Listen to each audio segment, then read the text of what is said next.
What's up, guy? It's Scott, and I'm back, bitches. Today we're going to be doing a deck profile of my Fluffals. These are Hyper Fluffals, teched out to the extreme. This is not what you're going to be playing in August when Whale, Scythe, and Vendor comes out, but this is what I play now. So we're going to go into it straight off the bat with the main deck. We're playing the one-of Fluffals, which are Owl and Cat. Owl on normal summon is a Polymerization Surge, or you can pay 500 and use him as a poly, basically. He kind of like skips the poly. If he's already summoned, you pay 500 to use him and whatever's on your field to make a Frightfur. Cat, when it's pitched from the hand for the fusion summon of a Frightfur, gets Polymerization back. So these two are your ways of recurring polys. Next, our two ofs are two Sheep. Sheep has this cool effect where it can bounce back a Fluffal on field and summon itself. So it's your way of not losing the Fluffals you want to normal summon, such as Dog or Penguin, and pretty much you reset them back and you still keep a Fluffal name on field. Next, two Fluffal Penguin. Penguin is kind of like a mini Lord Darkness. He's a draw 2, discard 1 when he's sent from the hand to the graveyard for a fusion summon. Or if he's on field already, you can trigger his effect and you get the additional normal summon of a Fluffal monster. Our edge imps, we're playing two Sabers. Sabers can put a card back from your hand to the deck, and then it summons itself from the graveyard, but more importantly, it's the only material you need. It's the only name requirement to make like Tiger and Wolf. Three ofs. 3 Edge Imp Chain. Edge Imp Chain is my personal favorite Edge Imp until Scythe comes out. Chain is when it's sent to the graveyard via anything. I believe it just has to be from the field or the hand. You get a Frightfur spell or trap. However, if it's on field and it does battle damage, then you get another Chain, which never comes up. You pretty much ditch it to get like a Patchwork or a Frightfur Fusion. Something to where there's a lot of debate on is 3 Wings and 3 Bear. A lot of builds will play 3-2 or 2-1. I like 3-3 for my hyper version right now. Bear is you pitch it, you get Toy Vendor directly from the deck. Wings is if it's in graveyard, you can banish it and a Fluff will draw a card. And then you can pop a Toy Vendor, draw a second card, and then Toy Vendor will get it searched. I like maxing out on them because I feel like it's never bad to draw cards in such like an extreme like hyperactive deck. For the last monster 3 of 3 Fluffal Dog. Dog pretty much acts as an elemental hero Stratos on either normal or special summon. He searches out a Fluffal. Going for spells, our one-ofs are Instant Fusion and Foolish Burial and Terraforming. The reason why all 3 of these are in here is simply because this is the hyper version. If you do not play my version, you probably should not play these. Instant Fusion is used to get Frightfur Sheep on field in order to kind of like jumpstart the Sabertooth loops if you have no other way to make a Frightfur. Foolish Burial is a way to get Wings in graveyard faster, or say a Saber's in graveyard so you can recur it with its own effect. And Terraforming searches up the field spell that we will get to later. Going up to 2 ofs, we play 2 Frightfur Factory. Frightfur Factory is a continuous spell card. It's very good. You can banish any card that has Polymerization or Fusion in the name of it to basically get a free Polymerization only using cards on your field, though. If this is sent to the graveyard, though, you get Frightfur Fusion from your banish zone back to your hand. So it's a good way to recur it. Say you banish Frightfur Fusion and then you use Tiger to pop it. You get Frightfur Fusion back. 3 ofs. 3 Foolish Burial Goods. Foolish Goods is in here because of Toy Vendor. Toy Vendor doesn't care how it's sent to the graveyard. If it's sent to the graveyard by any way, you get the search of a Sabers or any Fluffal monster. So Foolish Burial Goods is pretty much just like you play it at any Fluffal card you want from your deck to your hand in order to get your combo going.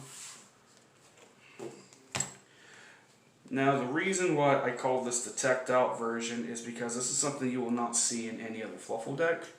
Is 3 copies of Fusion Recycling Plant. The way I tested this out was back in 2018, right before YCS Pittsburgh, during the Fusion Sub Zodiac format. I played Fluffals, and I took it to Pittsburgh and I made day 2, and I did top 32 with it. The reason why I got so far with it is because of Fusion Recycling Plan.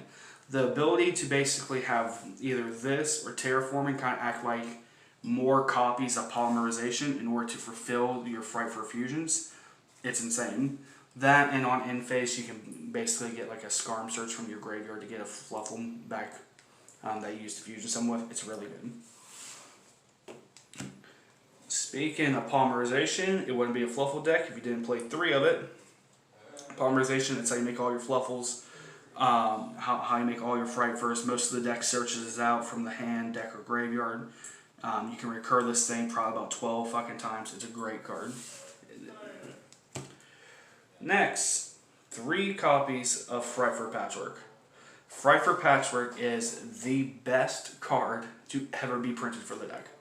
Add polymerization or any edge jump you want from your deck to your hand. Come August, you can use this to get your hand trap and polymerization. Or right now, you can use it to get poly and chain, then chain get Frightfur fusion. You just kind of like stack and go off like that. If you open this in any Fluffle monster, you pretty much just automatically have the triple Sabertooth loop. Going off into something that you probably won't see in a Hyper Fluffle build is 3 copies of Frightfur fusion. It's just Miracle Fusion.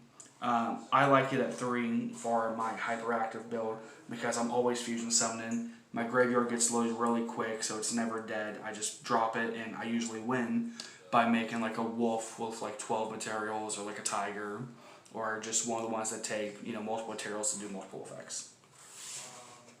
And rounding off the main deck is 3 copies of Toy Vendor. Toy Vendor is a continuous spell. You pitch a card from your hand, draw a card, reveal it. If it's a Fluffle, you can spell summon any Fluffle you want from your hand. If it's anything else, it goes to the graveyard.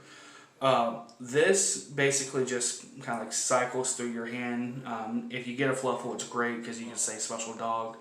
Go off that way. You could send an edge jump card from your deck to the graveyard with it if you draw it, and then get their effect. It's just a really nice way in order to like either get cards into your graveyard or into your hand. Next, our extra deck. We're playing 1 Wolf.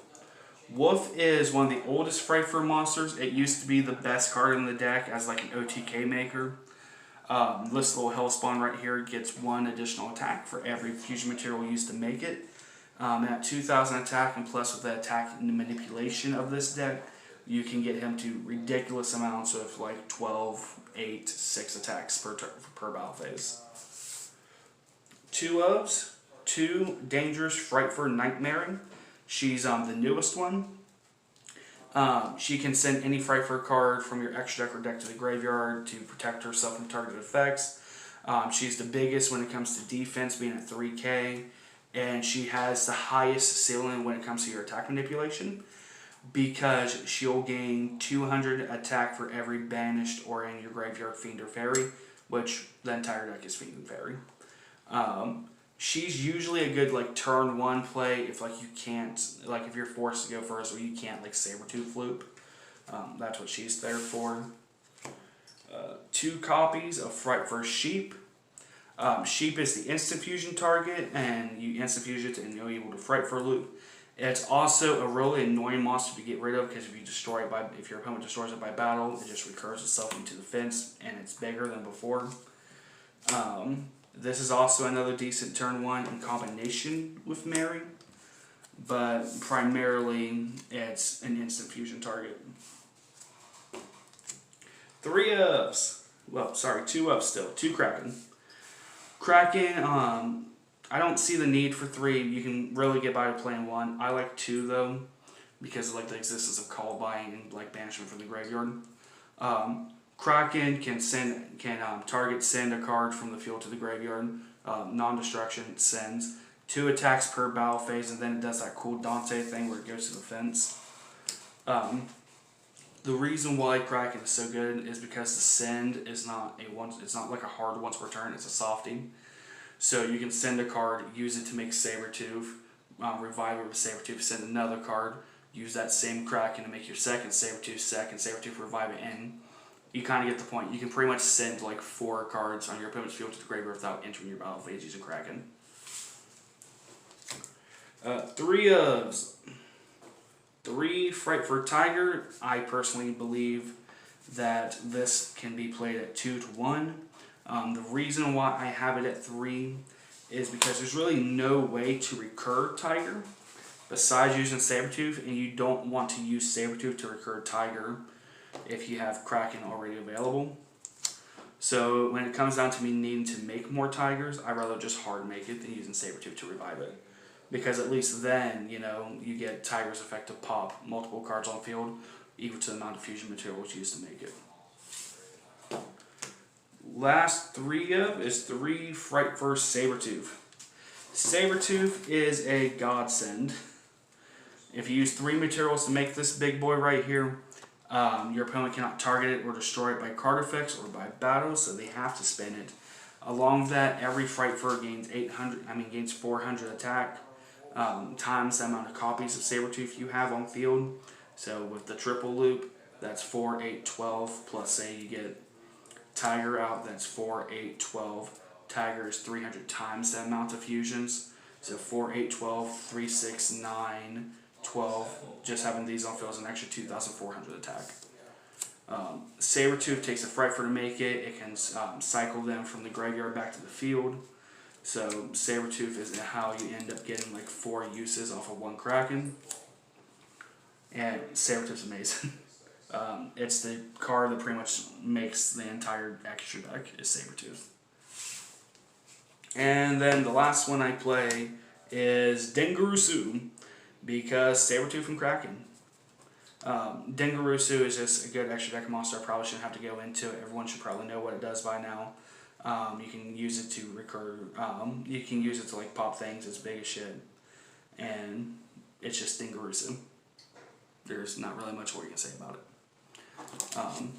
Speaking of that, that's the end of this. Keep an eye out for the Fluffal combo video though. This is Sky, and we are signing off. Thank you. Like and subscribe to Metagame. Hit the bell icon. That shit sharp. For the light you give.